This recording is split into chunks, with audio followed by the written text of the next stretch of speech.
আজকে আমাদের এই অনুষ্ঠানটি হচ্ছে জাতীয় দুর্যোগ ব্যবস্থাপনা গবেষণা ও প্রশিক্ষণ ইনস্টিটিউট। অনুষ্ঠানটি অবশ্যই একটু ভিন্ন ধর্মী অনুষ্ঠান, কিছুটা ভিন্ন। নর্মালি আমরা যেরকম অনুষ্ঠান করে থাকি তার থেকে কিছুটা ভিন্ন ধর্মী অনুষ্ঠান। আজকের এই অনুষ্ঠানের সম্মানিত সভাপতি, মঞ্চে উপস্থিত মন্ত্রণালয়ের সচিব, সামনে উপস্থিত মন্ত্রিপরিষদ, জাতীয় সংসদ সদস্যবৃন্দ, উপস্থিত গাজীপুর জেলা সহ বিভিন্ন পর্যায়ের বিভিন্ন উচ্চপদস্থ কর্মকর্তাবৃন্দ প্রশাসনের, এবং উপস্থিত গাজীপুর জেলার বিভিন্ন জায়গা থেকে আগত সুধীবৃন্দ, আসসালামু আলাইকুম। আসসালামু আলাইকুম। জি, ভালো আছেন সবাই? ভালো আছেন? আচ্ছা আচ্ছা। কিন্তু গরম বোধহয় বেশ পড়েছে, তাই না? গরমে তো সবারই কষ্ট হচ্ছে। আমরা যখন ছোট ছিলাম, আমার পরিষ্কার মনে আছে, গরম নিয়ে মানে স্কুলে যখন পড়তাম, স্কুলে বলতেও ক্লাস 3, 4, 5-এ যখন পড়তাম, খুব সম্ভবত এত আমরা গরম নিয়ে কমপ্লেন করতাম না, এত গরম পড়তো না। আবার একইভাবে প্রায় অনেক বছর আমাকে দেশের বাইরে থাকতে হয়েছে, বাট এর মধ্যে প্রায় যখন দেশের শীতের সময় কথা হতো, প্রায় দেখতাম আমাদের পরিচিত লোকজন, অলমোস্ট এখানে অনেকেই দলীয় লোকজন যারা আছেন, আপনাদের সাথে প্রায় আমার জুমে মিটিং হতো, দেখতাম যে খুব যে গরম কাপড় সবাই পরে আছে তা না।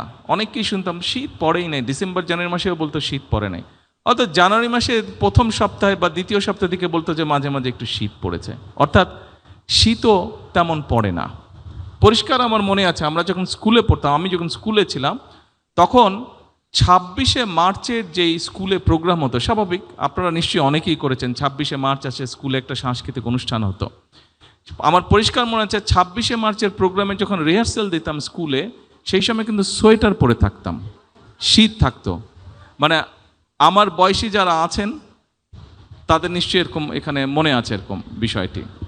এখন এই যে দুটো ঘটনা বললাম, গরম এবং শীত, আমরা কিন্তু এই বিষয়টি নিয়ে আজকে এখানে বসেছি। অর্থাৎ আমাদের ক্লাইমেট কিন্তু, আবহাওয়া যেটাই বলি, ক্লাইমেট বলি, আবহাওয়া বলি, এগুলো কিন্তু চেঞ্জ হয়ে যাচ্ছে। আমি যখন এখানে আসলাম, এই অনুষ্ঠানে যোগ দিতে আসলাম, আসার পরে ভিত্তিপ্রস্তর স্থাপন করলাম।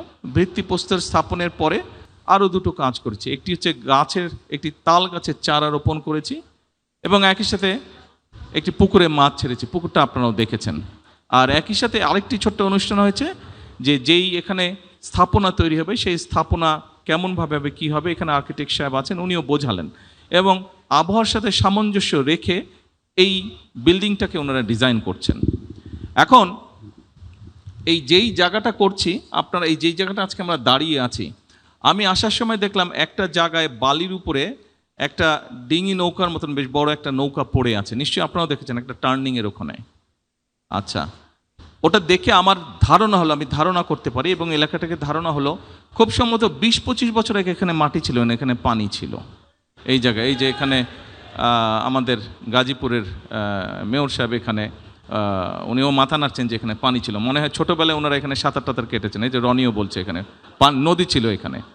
তার মানে আপনারা চিন্তা করুন, আজকে আমরা যেখানে দাঁড়িয়েছি সেখানে পানি ছিল। এইখানে এর আশেপাশে যে যেগুলো মাটি ছিল, নিশ্চয়ই অনেক গাছপালা ছিল। আজকে নিশ্চয়ই অনেক গাছপালা নেই, স্বাভাবিক। অনেক বাড়িঘর হয়েছে, যে যেগুলোতে মাটিও ছিল, বাড়িঘর করতে হলে গাছপালা কাটতেই হবে। আমরা এখানে একটা ভিডিও দেখলাম, এই ভিডিওতে খুব সম্ভব একটা ছোট্ট সিন দেখিয়েছে, যেটা বোধহয় খুব সম্ভব কক্সবাজারের রোহিঙ্গারা যেখানে থাকে, খুব সম্ভব সেই জায়গাটা দেখিয়েছে ভিডিওতে।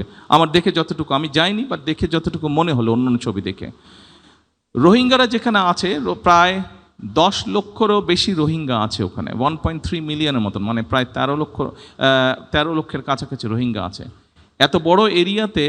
যতটুকু আমার মনে আছে, আমি লাস্ট গিয়েছিলাম খুব সম্ভব কক্সবাজার টেকনাফের দিকে আমি গিয়েছিলাম 2005-06 দিকে গিয়েছিলাম। তার আগে যখন গিয়েছিলাম তখন আমি দেখছিলাম যেই জায়গাগুলো গাছে ভরা ছিল, সেই জায়গাগুলো স্বাভাবিকভাবে রোহিঙ্গাদের বাসস্থান তৈরি করা হয়েছে, অর্থাৎ হাজার হাজার গাছ কেটে ফেলা হয়েছে। কিছুদিন আগে আমি হঠাৎ করে একদিন সকালে পত্রিকায় দেখলাম যে কক্সবাজার থেকে বিচের পাশ দিয়ে একদম উখিয়া পর্যন্ত একটা রাস্তা করা হচ্ছে, একটা বিচ রোড করা হচ্ছে, এবং যে কোনো কারণেই হোক রোডের ডিজাইনের কারণে প্রায় 3000 গাছ কেটে ফেলতে হবে। তো দেখার পরে আমি তারপরে এইটার দায়িত্বে যেই মন্ত্রী আছেন ওনাকে আমি ফোন করে নিউজটা আমি ওনাকে পাঠিয়ে আমি বললাম যে ওদের সাথে কথা বলেন, ডিজাইনটাকে একটু চেঞ্জ করা যদি সম্ভব হয় ভালো হয়, এই গাছ কাটা যাবে না। কি করবে না করবে সেটা তারা ডিসাইড করুক, ইঞ্জিনিয়াররা তারা ডিসাইড করুক, কিন্তু এই গাছ কাটা যাবে না। সম্মানিত উপস্থিতিবৃন্দ, দুর্যোগ আসবে, প্রকৃতির দুর্যোগ, প্রাকৃতিক দুর্যোগ আমরা যেটাই যেভাবে বলি আসবে, আমরা সেটাকে কিন্তু বন্ধ করতে পারবো না, সেটাকে নিয়ন্ত্রণ করার ক্ষমতা আমাদের নেই।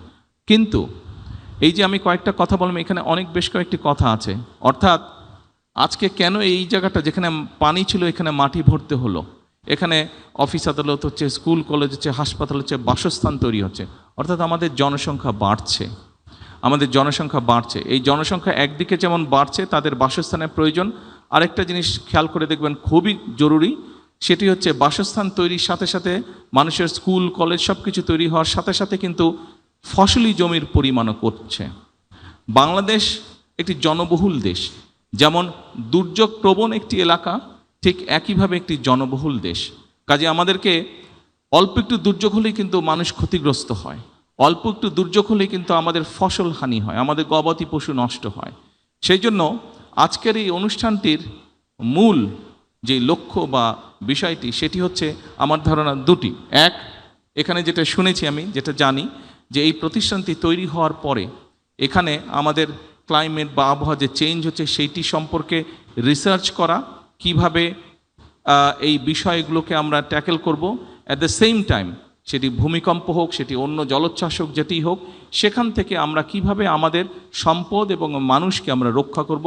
যারা কাজ করবে এই কাজে তাদেরকেও ট্রেনিং দেওয়া হবে, তাই তো, তাদেরকেও ট্রেনিং দেওয়া হবে। এখন এই যে ট্রেনিং দেওয়া হবে, 20 কোটি মানুষের মধ্যে আপনি কতজনকে ট্রেনিং দিতে পারবেন?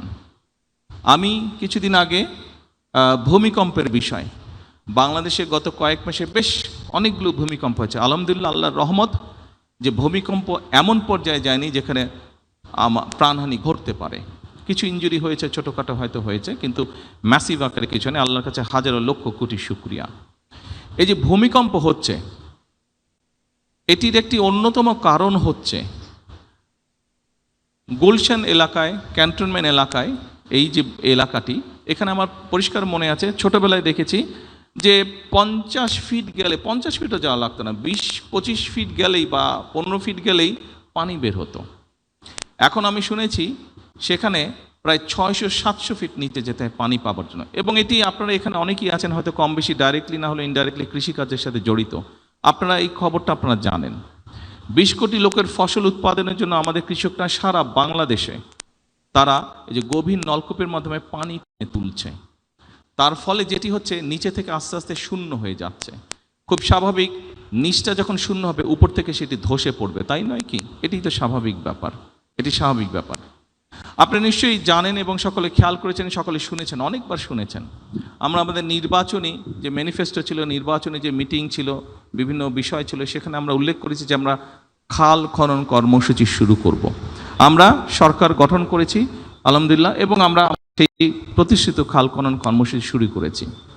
2-3 দিন আগে একজন সাংবাদিক এক জায়গায় বলছে বিএনপি খাল খনন কর্মসূচি শুরু করেছে, এটি তাদের একটি রাজনৈতিক প্রোগ্রাম, এই কোথাও কোনো হিসাব নেই, কিছু না, এটা করতে হবে বলে করেছে। তা আমি খুব শ্রদ্ধার সঙ্গে ওনাকে বলতে চাই, বিষয়টি আসলে তা নয়। এই খাল খনন কর্মসূচির সাথে মানুষের জীবন ওতপ্রোতভাবে জড়িত, এই খাল খনন কর্মসূচির সাথে কৃষি জড়িত, এই খাল খনন কর্মসূচির সাথে এই ভূমিকম্প পর্যন্ত জড়িত।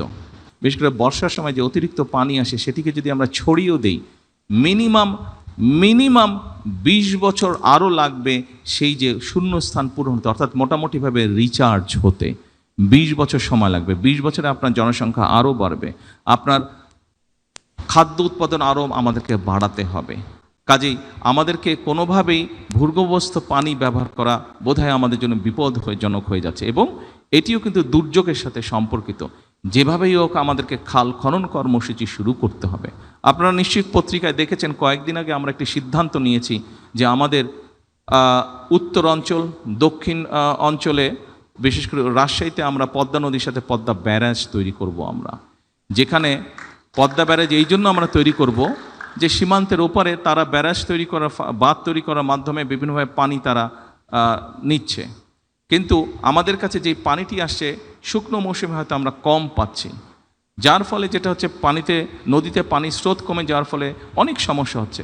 আস্তে আস্তে আশপাশগুলো শুকিয়ে যাচ্ছে। আপনারা নিশ্চয়ই দেখেছেন, ছোটোবেলায় আমরা দেখেছি পদ্মা নদীর এপার থেকে ওপার দেখা যায় না, এখনও দেখা যায় না। তবে তখন পানি ছিল, এখন পানি শূন্য, দেখা হয়তো এখনও যায় না এপার থেকে ওপার। কেন চাচ্ছি আমরা ব্যারাজটি করতে? এই ব্যারাজটি আমরা এই জন্য করতে চাচ্ছি যে বর্ষাই বলুন, শুকনো মৌসুমি বলুন, যখনই হোক আমাদের দেশের মানুষ, কৃষকই হোক বা যে কোনো মানুষ হোক, তারা যাতে পানি পায়। আরেকটি ডেঞ্জারাস ব্যাপার হচ্ছে, এই ফারাক্কা বাঁধ হওয়ার কারণে যেটি হচ্ছে, ধীরে ধীরে যেহেতু পানির পরিমাণ কম, সেজন্য ধীরে ধীরে যেটি হচ্ছে সমুদ্রের পানি দক্ষিণ অঞ্চলে ঢুকছে। ফলে সুন্দরবন সহ ওই সকল অঞ্চলে যেই সমস্যাগুলো আছে, নোনতার কারণে নোনতা পানি বেশি পরিমাণে ভিতরে চলে আসার কারণে বিভিন্ন গাছপালা নষ্ট হচ্ছে, যে বিভিন্ন পশু বিলুপ্ত হয়ে যাচ্ছে। কাজেই আমরা যদি সেই প্রেশারটাকে রাখতে চাই, আমাদেরকে এই ব্যারাজটা নির্মাণ করতে হবে এবং ব্যারাজের মধ্যে আমরা পানি ধরে রাখবো।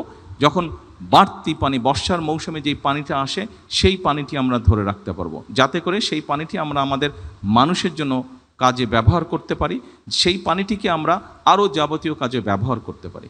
এবং শুধু এটাই নয়, এটার সাথে আরেকটি সমস্যা আছে। আমাদের ব্রহ্মপুত্রে যে তিস্তা নদী যেটি আছে, আপনারা পত্রিকায় অনেকবার দেখেছেন। অনেকে অনেক কথা বলতে পারে, সস্তা জনপ্রিয়তার জন্য অনেক কথা অনেকে বলতে পারে।